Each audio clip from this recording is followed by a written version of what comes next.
United States, they're expected to leave their data behind.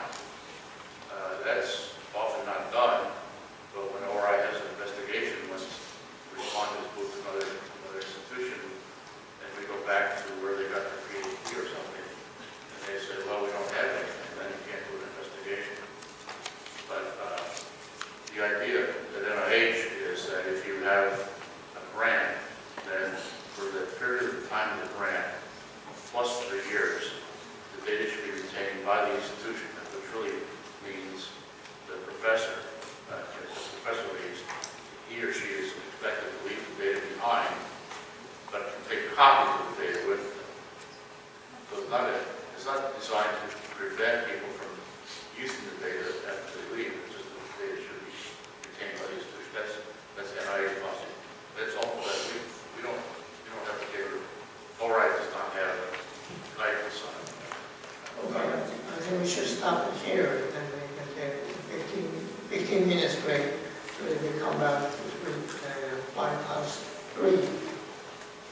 Thank you.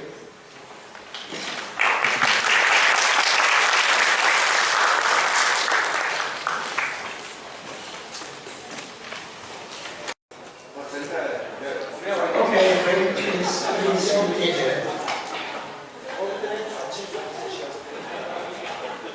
So the second half of our program is responding to allegations of research misconduct. So we'll be incorporating the government's responsibility or response to the allegation of research misconduct. Okay, John.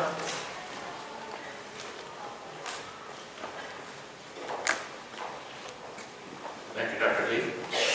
So now we're getting into a little bit different area, in the sense that I'm going to be talking initially about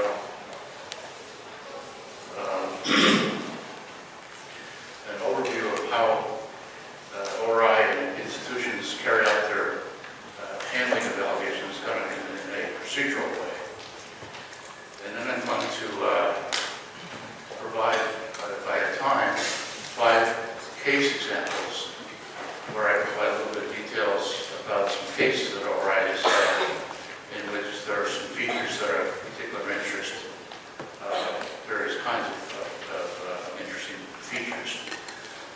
In each of those cases, we'll discuss the background, the nature of the institutional investigation, what ORI did during its oversight review to make the case stronger if we did so, and to briefly summarize the consequences of that case.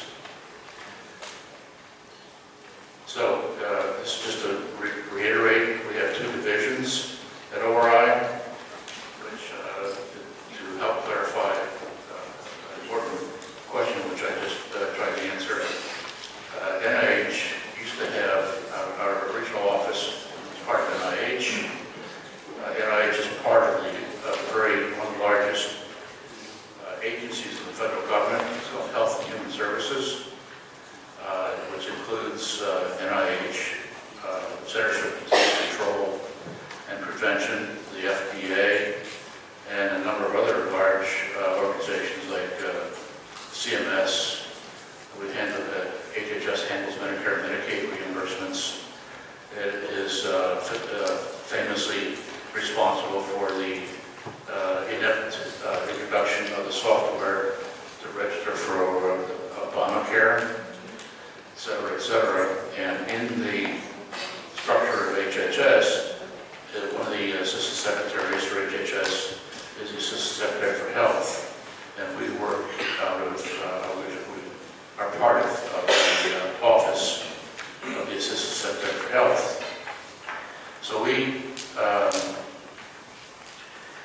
assist institutions in their response to research misconduct allegations and do our own separate analysis. The Division of Education and Integrity is responsible for educating and training in RCR and other activities, so forth. So the functions of the ORI division more specifically include providing assistance to institutional inquiry and investigation committees, providing information to respondents comments if necessary. This may be even during the process being carried out by the institution itself. Sometimes respondents come and seek clarification about our role in the process and what we do when the institutions receive our reports and so forth. So that's part of what we do. We oversee and review institutional investigations to determine whether research misconduct occurred and the appropriateness of administrative actions.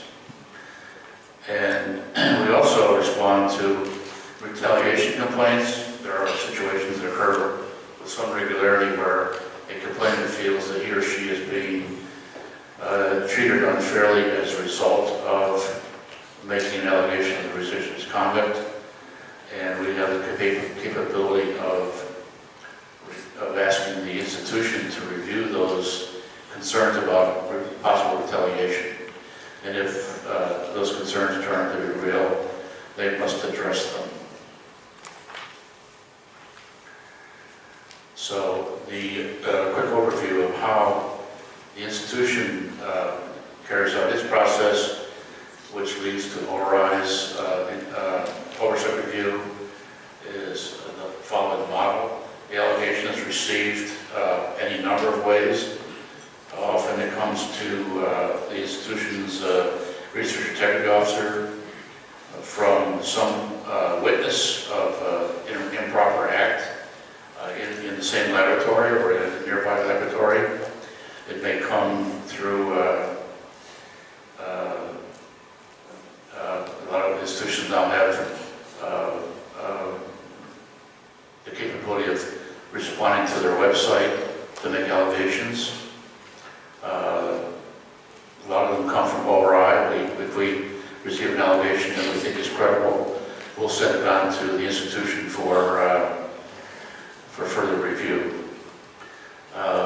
Our regulation requires that all anonymous allegations be handled if it's possible.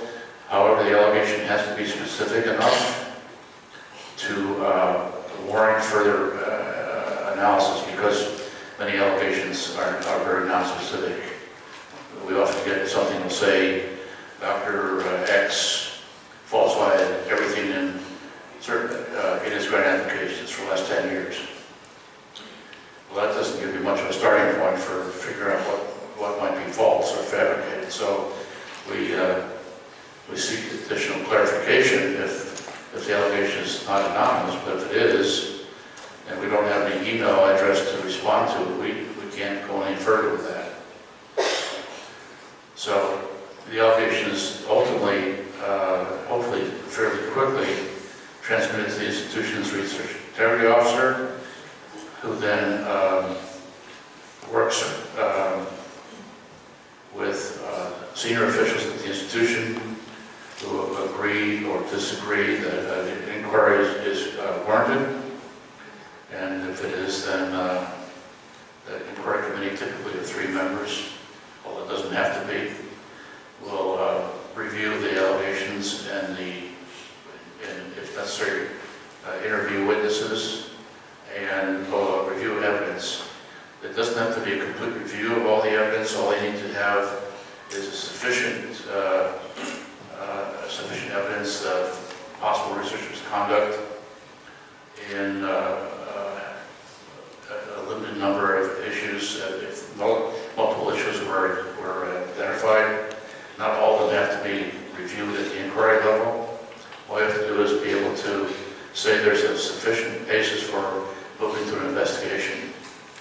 So when the institution decides that that in fact is appropriate, then they will notify the respondent and give the respondent an opportunity to respond to the inquiry report. They also will notify ORI that they decide to go to an investigation. That's the first time in which an institution is required to notify ORI. On the other hand, because of our boot camps and so forth, and training and networking with our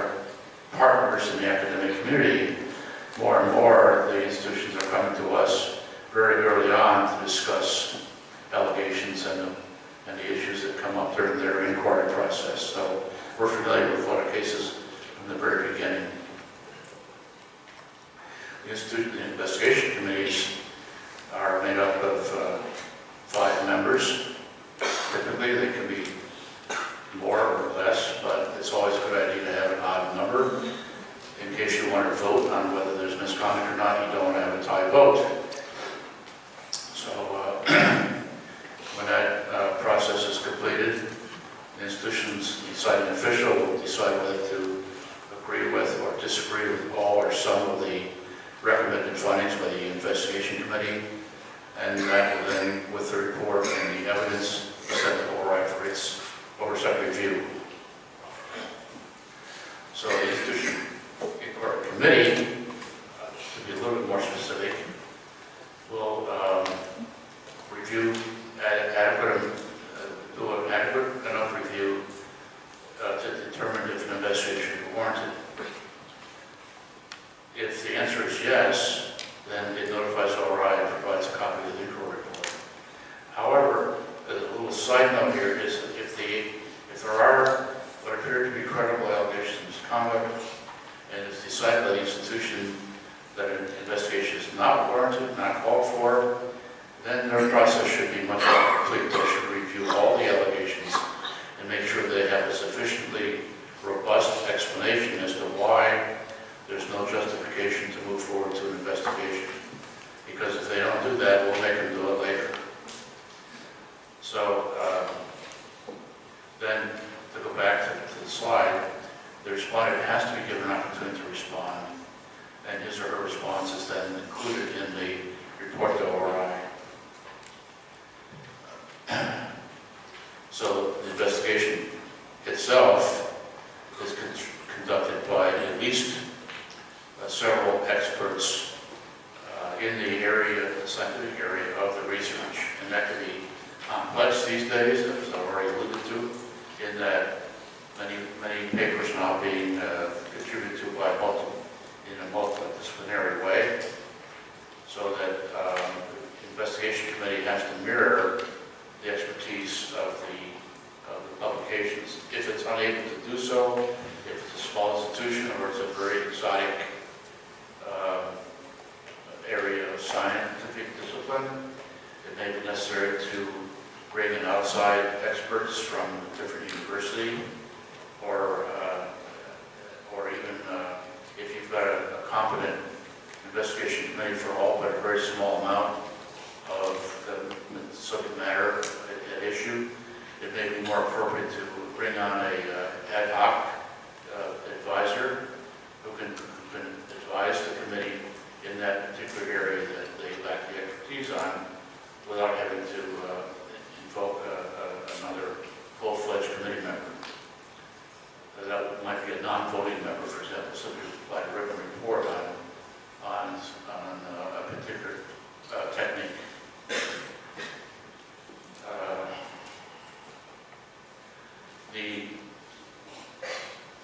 The second bullet here talks about data sequestration, and that is something which I didn't discuss earlier because it's fairly complex and important, but it is really critical that actually before the stage of the investigation, that the institution secure all the data related to the question research. And at ORI, that's a regulatory requirement. And I know when we went to Singapore in 2010, we gave a workshop at the end of the symposium to people from around the world. And I remember a couple of people from Australia being absolutely stunned when we mentioned how important it was to sequester data. So, well, we couldn't do that. It would not be polite. And David Wright, who was the director at the time, or advisor at the time, said, well, if you don't do it, the case is lost to begin with. And that's the problem. I mean, if no one sequesters the data and there really is misconduct, a respondent may have an opportunity to destroy the data or alter it or create new data, which is exculpatory, which means that he or she can show that